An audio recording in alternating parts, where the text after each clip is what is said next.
Long before Hitler held a rifle, he held a paintbrush. Rejection from art school may have changed the course of history, but it never changed how he saw the world, in symbols, aesthetics, and carefully curated illusions.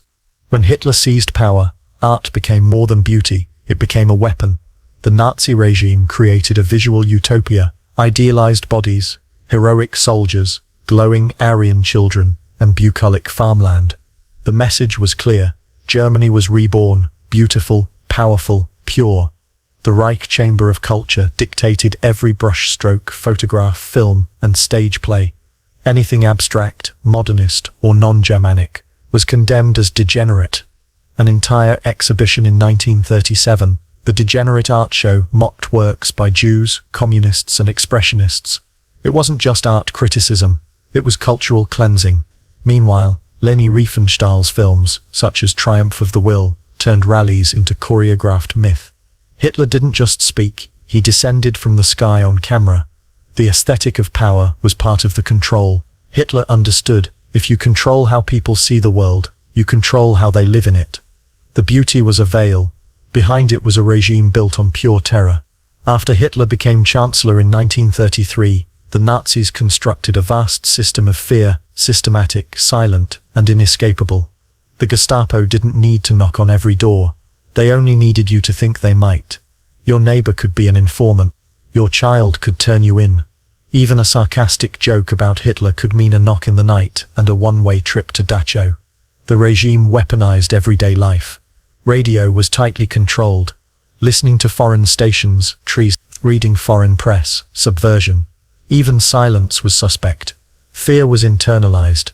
Citizens policed themselves, watching what they said, how they said it, even how they looked when a Hitler portrait hung on a wall. Torture, blackmail, public disappearances. These weren't just tools, they were theater. The spectacle of punishment reinforced obedience. People didn't know who to fear more, the state or each other. Fear may force compliance, but loyalty builds empires. Hitler wasn't satisfied with obedience. He demanded devotion, cult-like devotion. Children pledged themselves in the Hitler Youth.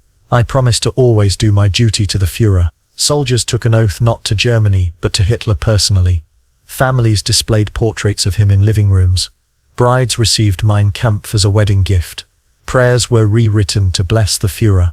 It wasn't loyalty to a nation, it was loyalty to a god figure.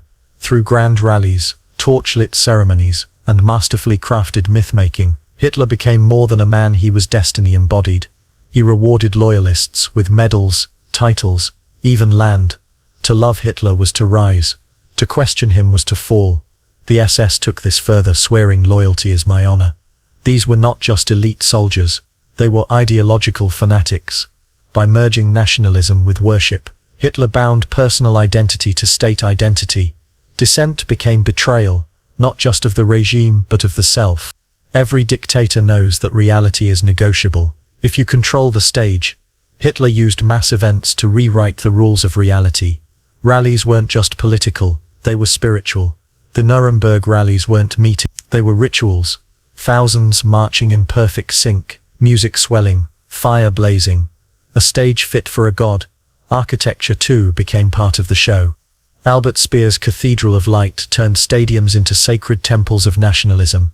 The lighting made people feel small, and Hitler immense. He even timed his speeches with precision. Pauses, crescendos, emotional surges. His voice was trained to move millions. Behind the curtains, careful scripting, choreography, costuming, theatrics that made people feel truth, even when logic screamed otherwise. Every German wasn't a Nazi, but every German felt the momentum. That was the genius, the power of spectacle to turn mass emotion into mass compliance. The Reich eventually collapsed in fire, blood and ruin, but the structures of control didn't all fall with it. Millions of Germans woke up from the nightmare they helped build. They asked, how did we believe so deeply? How did we not see? The answer was simple and horrifying.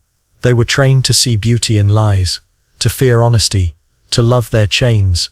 Art inspired them, fear silenced them, loyalty bound them. In the end, Hitler didn't need to control every mind. Just enough of them. Just the schools, the stages, the radios, the brushes. The rest followed. Even today the tactics survive in new forms. new faces, new flags. So we study them, not to dwell on darkness, but to protect the light, because the most dangerous tyrants don't start with guns. They start with ideas that feel good, and the most obedient nations don't begin in war, they begin in art.